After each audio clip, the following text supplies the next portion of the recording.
welcome to Inbound After Hours. Delighted to have Azeem here. Hello. Actually in person, Yeah. which is lovely. I know we've had a kind of virtual relationship on Twitter, chatting a bit. I was on your podcast, of course, some time ago. We've exchanged some emails, so actually delighted I could get you in person. We could have a chat. Definitely. About this. So we're going to chat about a topic today that we wanted Azeem to come and talk about at our event. We believe if you bring something that audiences are genuinely interested in, along with someone who's really passionate about something, that's the best sort of speakers we always get. And I think this is exactly right and up your street for meeting those things. So yeah, if you want to kick us off in terms of introducing the topic, but also why are you passionate about this? Why do you like to speak about it and go on the road with it?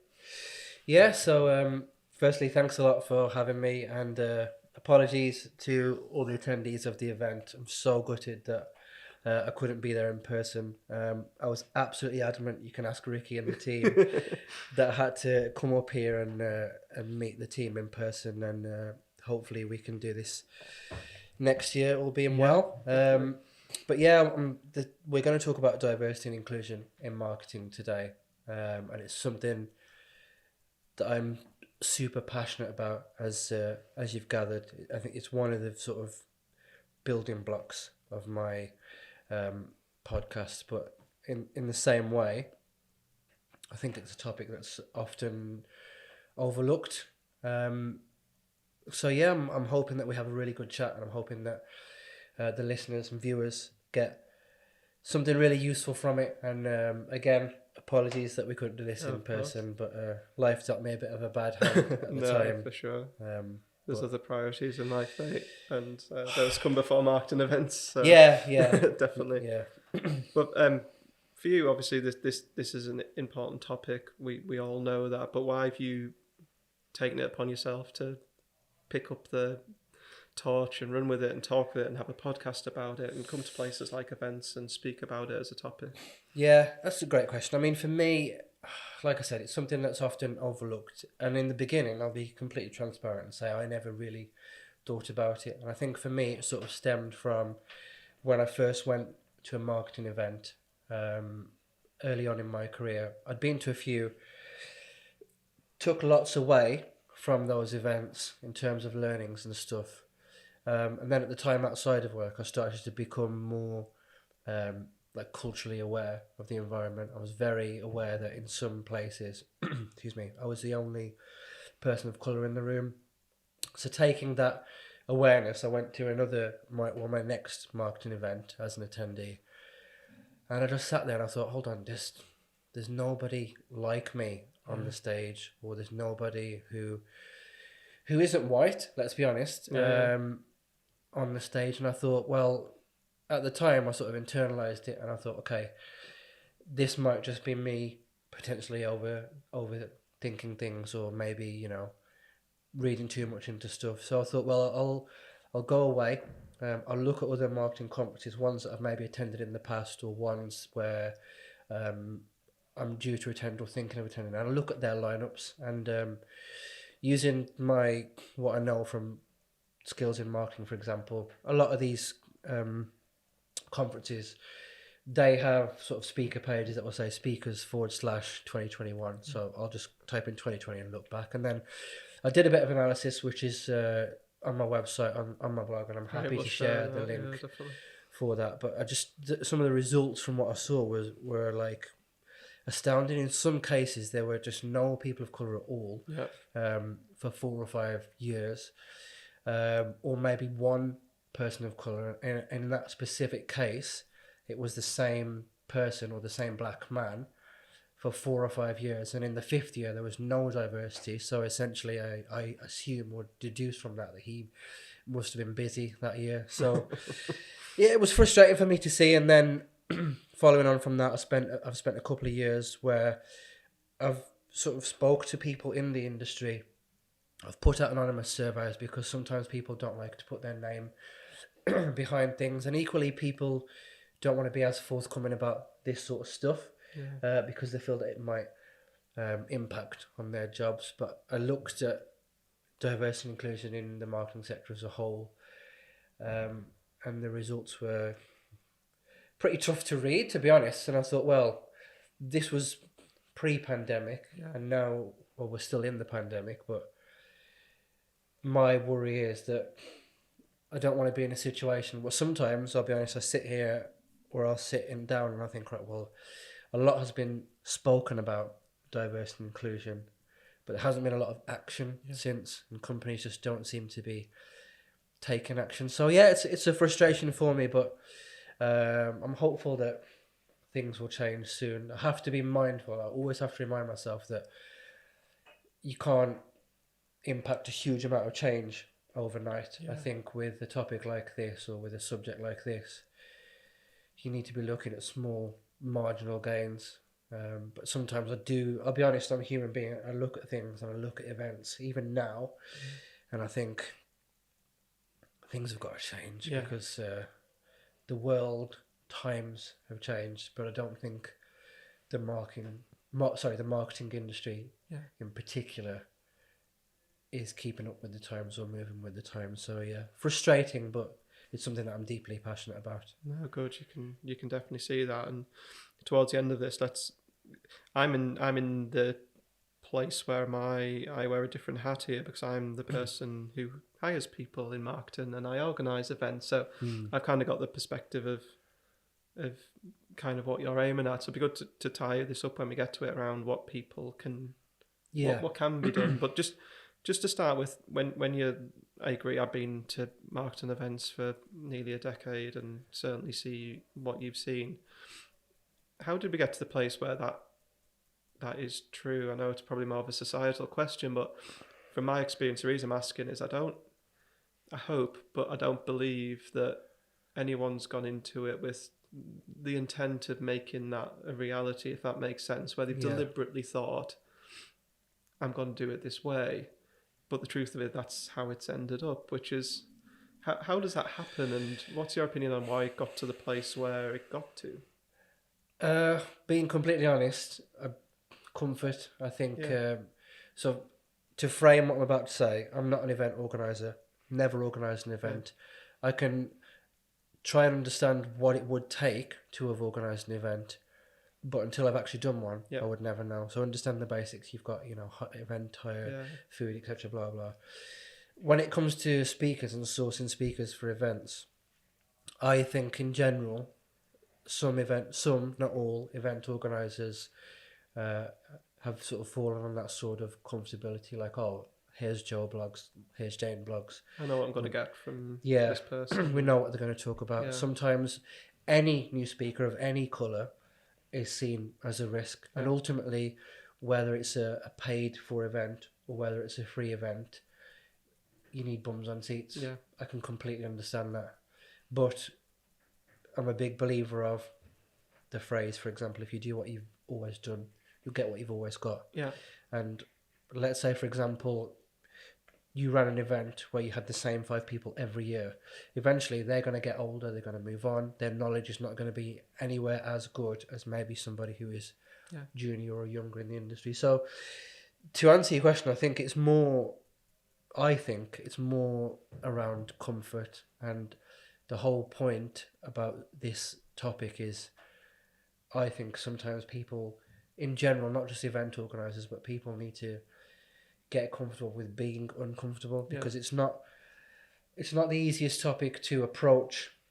And in some cases, I say this as a person of colour myself, there are some times where I get sensitive or I get things wrong. Like, I often used to use the word BAME a lot, or the phrase BAME a lot, and that was a point of contention across society in general, not just marketing.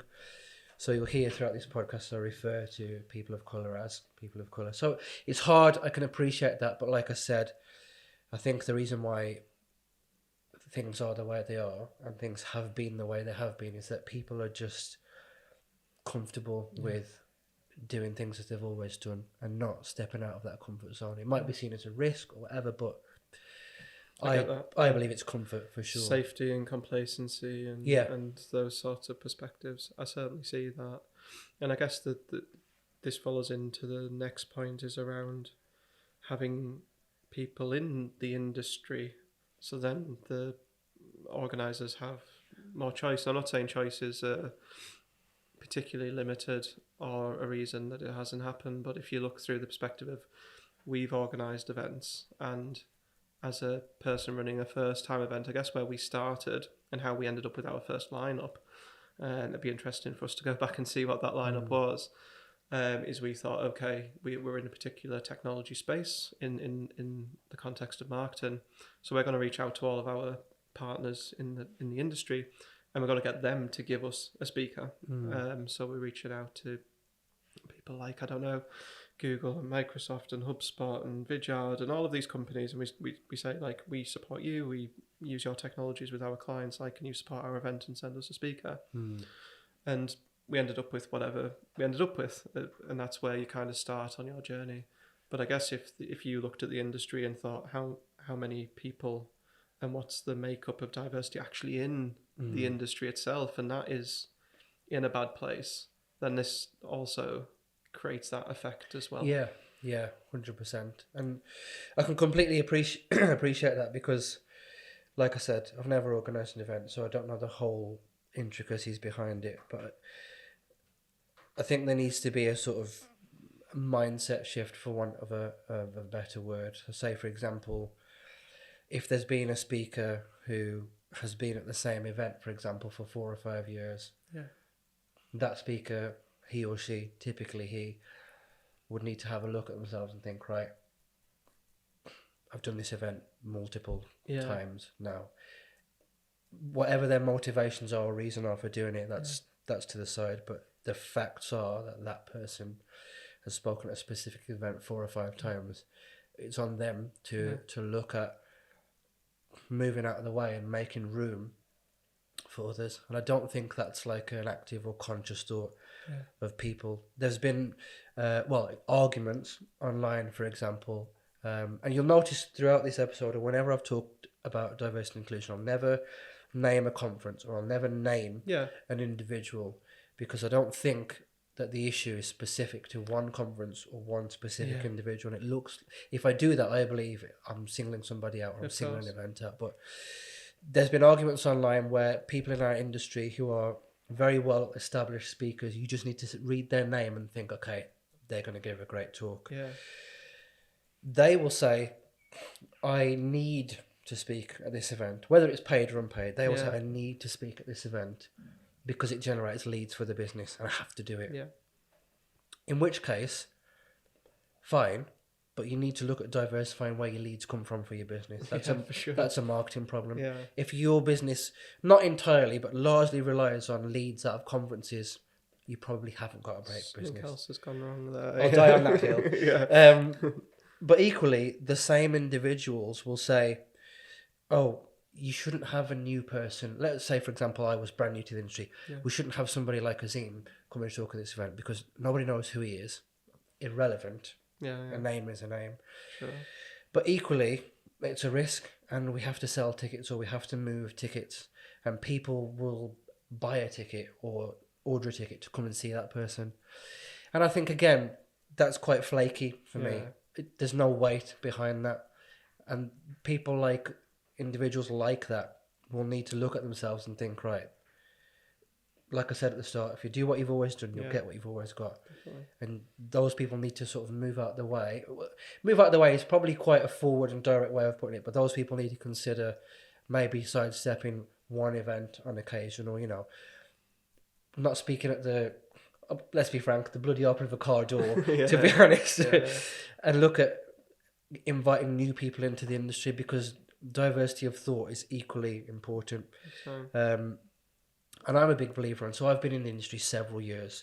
Currently where I'm at now, there's a graduate who's just joined me in the team, and I always challenge her to think differently. So I will say, like, we need to achieve something. We need to achieve X.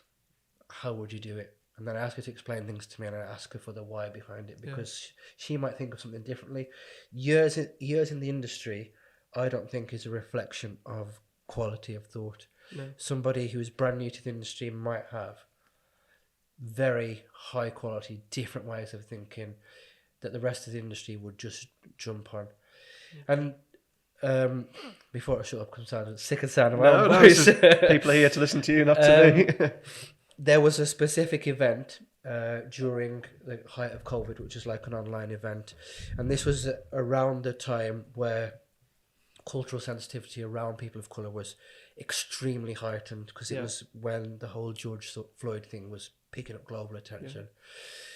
And in that particular event, I was the only person of colour in the lineup, and I thought there's a lot of attention, rightly and wrongly, on the black community, for example, because of everything that's going on. I look at that and I think, so that's an external factor, that's not a marketing factor. I look at that and I think, right, I wouldn't feel right being at this event, even though it's online and I can literally just do it from home. I wouldn't feel right taking part in this event if I hadn't have done something to try and help a black individual in our marketing community take their chance at speaking. And I've spoken at events before. I've been fortunate enough to be invited to this podcast, so thank you very much. That was an event I'd never been at, but there was something within me where I thought, I can't, in good faith, go ahead with this event knowing that there's somebody there who's waiting for a shot. So I reached out to an individual. There's loads of resources out there, but I reached out to an individual. She was black, female, and already I was slightly uncomfortable because I didn't do it publicly. I just jumped into a direct message, and I can't remember what I said, but it was words to the effect of, look, I hope you don't mind me reaching out. I'm not trying to sell you anything, but this is genuinely how I feel, and I noticed that you're a speaker, you're interested in getting your first gig. Would you be interested? And I even apologised in the message saying, look, if this has offended you in any way, or if I've gone about this the wrong way, I'm sorry. Fast forward, she said yes, she took it, she nailed it. Amazing. But what I said earlier on in the podcast about being uncomfortable, I didn't sit there typing a direct message to this individual thinking, oh great, she's going to love this, blah, blah. I sat there, I was probably sweating profusely thinking, right, am I doing this the right way? Am I approaching her the right way? I genuinely didn't feel comfortable just approaching a woman in our industry out of the blue saying, would you like this opportunity? That whole point about being uncomfortable, that feeling is, I think more people need to embrace it. The worst you could get is thanks but no thanks, or nothing at all. But if that was the case, then I would have done something to try and help somebody else in the industry. And that whole point, very long-winded way of getting there, that whole point about being uncomfortable, I think more people need to embrace 100%. Yeah, I love that. I think that will resonate with a lot of people who are in positions to help with things like this around events and hiring, because again, to be honest, it is uncomfortable, and I think there's a paralysis in not wanting to get something wrong. Like I could try and do the right thing theoretically, but I could get it wrong in the way that I execute it, like you said, the way you word the email or whatever. And I think that actually paralyzes change for people fearful of doing it wrong, even with the right intent. So I think there's a really powerful message there in like, it probably should be uncomfortable, but that's okay. And I think the more people hear that, they'll maybe have a go and know that, okay, the intent was correct, and I can be uncomfortable. I think that's a really powerful message. Yeah. Well, thank you very much. And how about that? How does this topic then translate into the people we have in the industry, and having more diversity in the industry itself, which would obviously kind of collate its own power and make things happen if there was just more people in the industry. Why isn't there? If that's too of a simplistic question. Okay, so I have thoughts on this. Good. When I did my survey about diversity and inclusion within the industry, there are a few things that stood out. So one of the big things that stood out for me was that 6 in 10 people currently in the industry felt that their identity or their ethnic background had an impact on their career or their career opportunities. I didn't fill in the survey myself, but full cards on the table, I would be one of those 6. I genuinely believe that people of colour have to work twice as hard for maybe half the opportunity. Yeah. But you've probably heard me say this before, because I labour this phrase to death. I think the devil works hard, but Azeem works harder. I've just I've got it in my head that I'm just going to work hard. Not everybody thinks like that, no. and not everybody is like that. Why isn't there more diversity in the industry?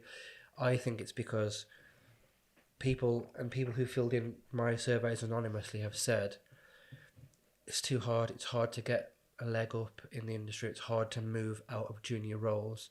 For example, in the agency world, people have said via my survey and the anonymous feedback, in agencies, you will only ever get to a certain level as a person of colour. Like I'll put myself on the spot now, and if you do name 100%, hats off to you. But if I said to you now, in the agency world, of the agencies who are like out there and very vocal, can you think of a black or an Asian account director or a CMO or even a senior client lead?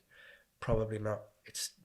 I haven't been in the agency world for a number of years, so if you can, or if you're watching this and you can, it's not jumping to mind. Put a message in the comments and say, actually, Azeem, boom, boom, boom. Please challenge me and prove me wrong. So in that sense, I can 100% believe that. When I was in the agency world, my own experiences matched that of what people were saying. I would only ever get to a certain level. And like I said, I know I have to work hard. So drawing from my own experience, I started off in an agency as a very junior role. I was hungry, I was keen to progress, but I thought I shouldn't run before I can walk, so let me just do the basics right. And every time I had a one-to-one or a review with my manager, who was also a non-white person, he would say to me, right, if you want to progress, I need you to do this, this, this and this. I would do it. I'd get to the half year review, get to the end of year review, and I'd be like a sort of dog, like I've done it, like what can I do? And then it's like, oh, there's a hiring freeze at the moment. So then obviously I'd feel deflated and think, right, well, I can't do it. Those are the breaks. But then like a week or so later, Joe Bloggs has got a promotion, white guy, and I'm thinking, well,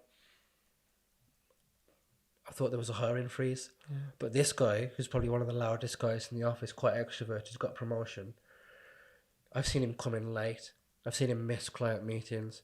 I've seen and I've heard of this person's client not say the best things about him. So, like, what's going on there? But that's a personal experience from myself. But to answer your question, why is there not enough diversity in the industry? I think people think it's difficult to progress beyond a certain level. I bet if you were to ask a handful of people studying now, I'm fortunate that my previous job was in higher education, and I spoke to a lot of people. Black and Asian people, generally just day-to-day chats, and it's probably like playing football with them or whatever. Like, what do you think about the industry in general? There's a view of it where it's hard to move up, or it's only ever being seen as like a stepping stone to something else. So if you're in-house, again, it's hard to think of. I can probably think of or name on one hand the number of black or Asian CMOs or CEOs. And like I said, change is happening, so I can think of a couple now, but a few years ago I couldn't. The short answer is I don't think it's seen as attractive. And if you ask me personally, if I could go back and start my career again, but knowing what I know now, would I choose marketing? I'd probably have a long and hard think about it and think, is this the career that I want to get into? I'd probably still choose it, and I might do things differently, but there are people who are junior who would probably think, well, maybe not. And we haven't even covered or touched all the social and economic factors that have happened in the past 4 or 5 years. So it's really hard. No, for sure. It's a really interesting perspective that obviously I think we're all aware of diversity challenges socially and in the workplace, but it's an interesting viewpoint that people can. It's particular to marketing as one of the industries where it's even more difficult, and there could be more progression opportunity or easier career paths to choose that are outside of marketing that are maybe better at this, for want of a better phrase. And that's something that hadn't particularly clicked with me, to be fair, where I'd noticed that marketing itself rather than just societal issues, have made it more challenging for people to want to get into the industry because they don't see the progression. Yeah, and equally there are people I'm well aware of and well connected to, and I've had probably some of the best conversations about this with, who are people of colour, but they're quite happy to just get their head down, get on with the work, and not be like seen or visible in the industry. They're not comfortable with maybe speaking at events. Sure. Well, they'll attend events, or they're probably not comfortable with being on podcasts. Like I've been knocked back. I've reached out to people. I specifically look for, or I prioritize people of colour and women to try and get onto my podcast because there's no other way to say this, and you're gonna hate me. There are loads of marketing podcasts where it's just white guy heavy. Of course. And if you look at the pinned tweet on my Twitter page, for example, the featured snippet on Google, when you type in digital marketing podcast, it's just a carousel of white guys and Neil Patel. Luckily, I've managed to crack it, so now there's 2 bald brown guys on there. There you go. But the point I'm making is, humour aside, is that there is that section of the industry that doesn't want to be seen or doesn't want to lift their head above that proverbial parapet, and that's fine. But for me, like I said, I wouldn't be comfortable if I didn't do anything, if I didn't try and help amplify those voices. And like I said earlier, I made a joke, the devil works hard, but Azeem works hard. I've got to a point now where people approach me and ask me to speak at things, and people ask me to share my own experiences or share the research that I've done. I wouldn't have done that if I never had the mindset of, I've got myself to a certain position, I recognise that I'm a person of colour, I want to help bring others through. Like I said, the way things work, I'm not going to be around forever. Touch wood, I hope it doesn't, but I could leave here and be smacked down by a bus and that's it. And in 2 months' time, people are going to be like, oh, that guy. But the point is, you have to leave some sort of legacy, for want of a better word. I want people to have the opportunities in this industry that I never had. Yeah. The whole point where I started my podcast in lockdown was everybody was starting a podcast, weren't they? But I missed the in-person and the networking side of things. And I used to just say to people, let's jump on a Zoom or whatever, let's just have a chat. And then I thought, well, why not just record it and put it out there? And part of that was to scratch a marketing itch, because I'd placed audio ads before in podcasts, but I never understood what podcasting looked like under the hood. I don't have an amazing setup like this, by the way, but I never understood how it worked. And for me, I've always been keen on doing that. But the whole point about it was, I don't just want this to be another podcast. I've had people fill in feedback form on the website saying, oh, it's another podcast, blah, blah. There's hundreds of marketing podcasts out there. Why should I listen to you, blah, blah. But I've made a point of trying to seek out people who are predominantly people of colour or women, or even part of the LGBTQ plus community, because again, that was a podcast at the time, an episode where I was hugely uncomfortable because I don't know enough about that topic to sit there or to be on video and talking about it. But I literally fronted up and said, if I don't get uncomfortable trying to learn something like that, then I'm never going to learn. And I said during the episode, I might make a mistake. Or I might misgender someone or get someone's pronouns wrong. But equally in the same way, I don't care, for my own podcast, I don't care if somebody has, let's say Twitter, for example, I don't care if somebody has 10 followers or 10,000 followers. Some of the best listened or well-received episodes that I've done are where somebody who probably hasn't tweeted in months, or who's got 30 or 40 followers. There's a specific episode that I did with an individual, and I haven't got her permission to talk about her specifically, so I'm just going to be vague and say we did a really good episode. I didn't know anything about her, but I opened up my pitch form and I said, predominantly I want to hear from women, people of colour. She reached out. I didn't know anything about her, did a bit of research, great website, great company. It's probably one of the best episodes that I've done. And privately, after recording, she didn't know this at the time, but I was having a bit of a flap, which I presume everybody has when they do this, and thinking, oh, I should just chuck it all in. The listener numbers are quite static. I'm getting X amount every week. I'm not seeing the growth. I'm dedicating all this time outside of work, so I do it completely outside of work. And I'm just not seeing the growth. I'm getting a bit frustrated. We had a chat off the recording, and she was like, me and you have never spoken verbally before today. I've listened to virtually all of your podcasts, and she reeled off ones that she'd listened Wow. to, specific things out of those episodes. And she was super complimentary. She said, I need you and I need more people like you to help give people like me a voice, because I've been desperate to get out there. I've been desperate to try and tell people about me, that I am, I've got my own business. I'm a black female, for example. I want people to learn about me, but I just haven't had that opportunity. And hearing that just reinforced the whole reason why I started the podcast, and then gave me a bit more motivation to move forward. And like I said, I think that's important. I'm conscious not to be speaking about myself loads, but I'm keen that people watching or listening to this Definitely have that framing of my own sort of personal experience on it. So be uncomfortable. If you take anything or nothing away from this episode, get comfortable with being uncomfortable, because that's where growth happens, and people will make mistakes all the time. This wouldn't have happened, for example. You filled out a pitch form. Yeah. You're a white presenting male, for example. I could have quite easily gone, pfft. But what you said and what you put on the form and the episode that you did with me was brilliant. I thought this was fantastic. Again, another reason why I did it and I started it. And I wouldn't be here now if we didn't do that. No. And I hadn't gone through that. So be uncomfortable, basically. That's a really good takeaway, and probably a couple of probably difficult questions to finish on when we talk about the sort of career progression, getting into the industry, getting high in the industry, being a blocker to us all doing better on this topic.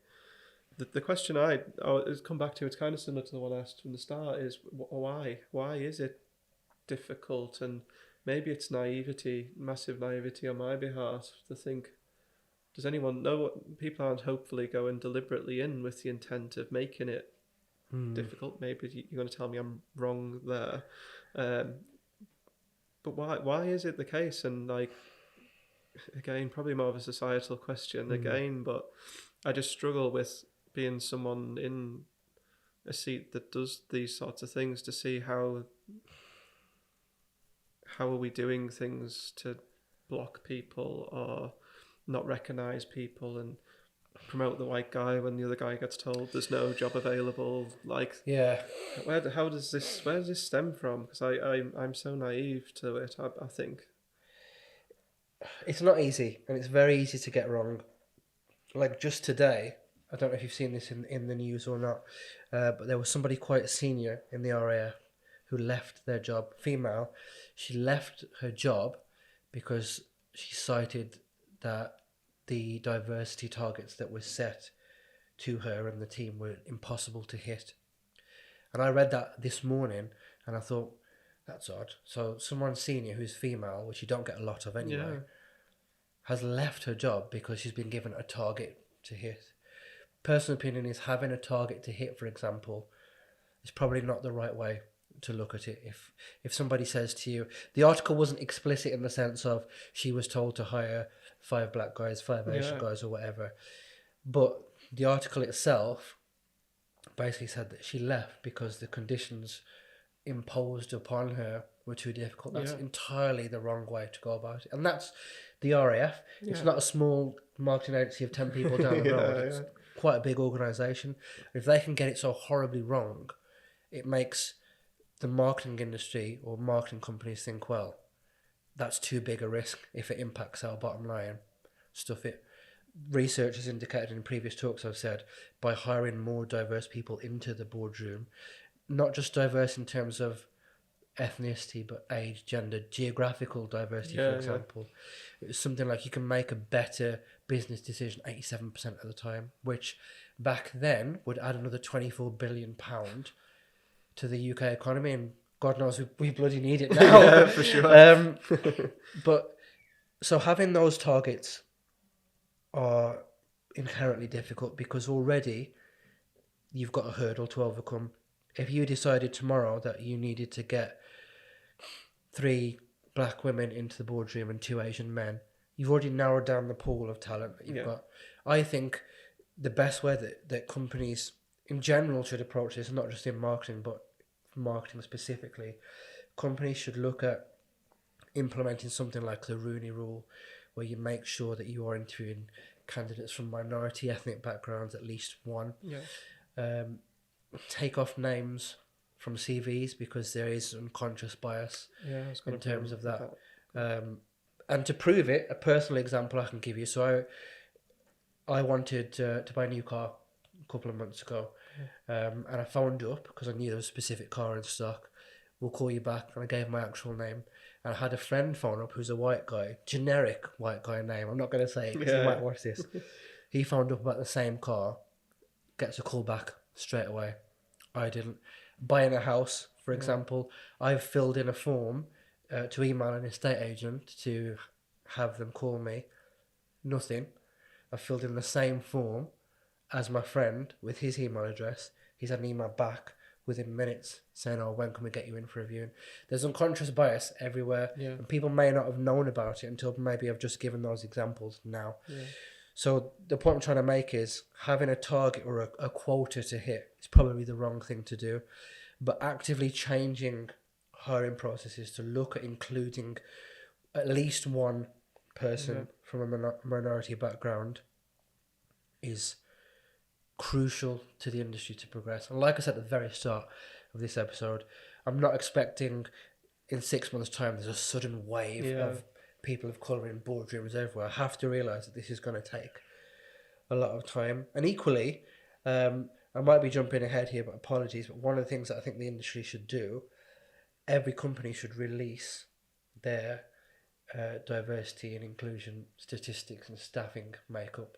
Some companies do it and say, we've got X amount of employees, of which X% are people of colour. I think that's good. In some cases, nonsense, because it's just... In some cases, I think it's virtue signalling, but it's probably a personal opinion. It's just a tick box exercise.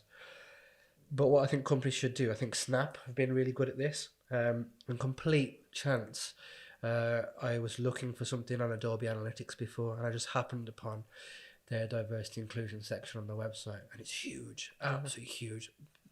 I'm sure it's like 16, 17, 18 pages. Wow. I got lost in what I was doing because I was so interested. They literally tell you the diverse makeup of everyone from, I'm exaggerating, but everyone from the bloody cleaner right to the most senior person globally, where they are. Release that every year, every single year without fail. Treat it like your financials, because you have to do them. Release that information every year. If it's increased in year 2, great. Do more of what you've done. If it's decreased, start to have a look at why that's decreased and what you can do as a company to influence that change. Again, from a personal experience, and I'm sure people watching and listening have been in a similar situation. I've applied for a senior role in the past. Gone away. I've done what everybody's done in terms of researching and everything else. I've gone in, sat down. One of the first questions was, and it was like equivalent to like a boardroom level role. I've gone in, and one of the first questions I've been asked is, well, what do you notice about us? What do you know about the board? And I was quite bold in the sense of, not in a rude way, but I said words to the effect of, what I noticed about the board is that you're all white people, you're all of a specific age group, and you're largely male. And the people who are our audience are not all old, white, and male. You've got people from all over the globe who you need to speak to as your audience. But if I'm part of it. If I'm part of it looking in, I don't see myself represented. Have I applied for that role to represent people of colour? Partly, yes. But it's to try and impact a certain senior level of change. The response there was immediately on the back foot. They were like, well, maybe you didn't know, but we had Jane left us, and if you didn't know, Jane was black and she was a woman, so that's where the diversity came from. Having one person of colour doesn't make things diverse. Like I said at the start, that one guy must have been busy. So I think making those small incremental changes will have a big impact in the future. If you went to any of your clients, for example, and presented to them scenario where you could make an incremental change and deliver X amount more revenue, they would bite your hands off. I'm sure they would. Definitely. And if you can do that with diversity and inclusion, like I said, there's £24 billion somewhere on the table to be had. And some people have disagreed with me on that in the past, like I shouldn't be talking about diversity, inclusion and financials at the same time. But I personally think it's important. Again, people of colour have disagreed with me for saying that. I think it's important because of all the ways that I've tried to influence change, the biggest reaction that I've had from people who've actually like sat up and thought, okay, now I can make more money, is by saying that. So I think it's hugely important. The very last thing I'll say, because I'm definitely fed up with my own voice now, is every single year we talk about the gender pay gap, and there's some point in the year where it's usually around November time, it trends number one socially. This is the day that women effectively work for free because they're paid X percentage less. Yeah. So we know and recognise that there's a gender pay gap, and companies are looking to try and reduce that. Yeah. But there's also a race pay gap, and I've mentioned so many times in the past, women are paid less than men. Black or Asian people are paid less than their white counterparts. Nobody ever puts the two together and thinks, well, what if you're a black woman or if you're an Asian woman? Not only are you negatively impacted because of your gender, but you're also negatively impacted because of your cultural and ethnic background. When companies start looking at those two things together, again, I think we can make huge amounts of change. And one of the things that I've said to people, certainly when people have come to me, so junior people have come to me in the industry before who've been applying for jobs, and they've wanted a job that maybe I've had in the past or at the same level, and they're like, how do you talk about salaries, for example? And I've given them tips, and I've said, well, ask for like X amount or X range. They're like, I can't do that, that's huge. And I've said, well, you have to consider the fact that what I've just mentioned, that there will be people there who probably won't deliver the same results that I know you can, and who are going to be paid more than you. And it's a bit of it's a tough way to look at it, but ultimately you can't pay your bills with a pat on the back or a well done. And it's like, we haven't really touched a lot on social and cultural things, but with the cost of living now, for example, I imagine it's going to be even more difficult for people of colour and people from marginalised groups to pay their bills. So ultimately, if not now, then when? So I'm hopeful that things will change in the future for sure. Definitely. And I think a good takeaway there that hopefully all people in marketing will appreciate is if you don't track and measure something, it doesn't change. So when you're talking about financials, equally they'll do it with their website traffic and leads or whatever it is. But if you actually track and measure the statistics you talked about, it actually firstly gives you self-awareness of what they are, because probably most people don't even know what those things are. But then actually if you track the rate of change, it's like anything. Once you're aware the direction you're heading, you either fix it or you double down on the things that are going right. And I think marketers are generally good at that in a lot of things. And if you can apply that logic to this scenario, I think that's a really good takeaway. Yeah. If that's too hard for companies to do, probably one of the boldest things that I'll say and leave you with is that there will almost definitely be people in senior leadership positions who are watching or listening to this. If releasing that information is too difficult for them, I'm looking at you, I should be looking at the camera. If releasing that information is too difficult for you, tie your yearly bonus to your diversity and inclusion initiatives. Don't put a binary amount on it and say, if we don't grow 10% in terms of diversity, I won't pay myself a bonus. But if you don't grow in any sense of diversity and inclusion, you shouldn't pay yourself a bonus. That is a hill I will die on. Because how can, generally, it will be a white person and male, how can those individuals in good faith pay themselves a bonus knowing they've done nothing to impact diversity and inclusion? So if it's too hard to release your yearly diversity data, keep it internal, but tie and be open about it. Tie your yearly bonus to that. Don't pay yourself that bonus unless you've impacted significantly your diversity and inclusion initiatives. What I don't mean is go and hire an Asian cleaner or like a black junior, but you know, seriously impact your bottom line and help them grow. Definitely. So yeah. Great. I've loved this. Obviously, a topic we could keep talking about forever. And I love the passion you brought. But more than that, I think 3 or 4 really strong action points of things people can actually do, and we'll link to all of the things that you mentioned, obviously, Thank you. when releasing this. But again, thanks for coming in. Really enjoyed this. You've got my head thinking as well, which is the point, and hopefully other people have as well. Good. Yeah, thanks so much for having me, and apologies again that I couldn't be there in person, but hopefully we'll change that soon. Fingers crossed. Yeah. Thank Fantastic. you. Cheers, everybody. Bye. Thank you.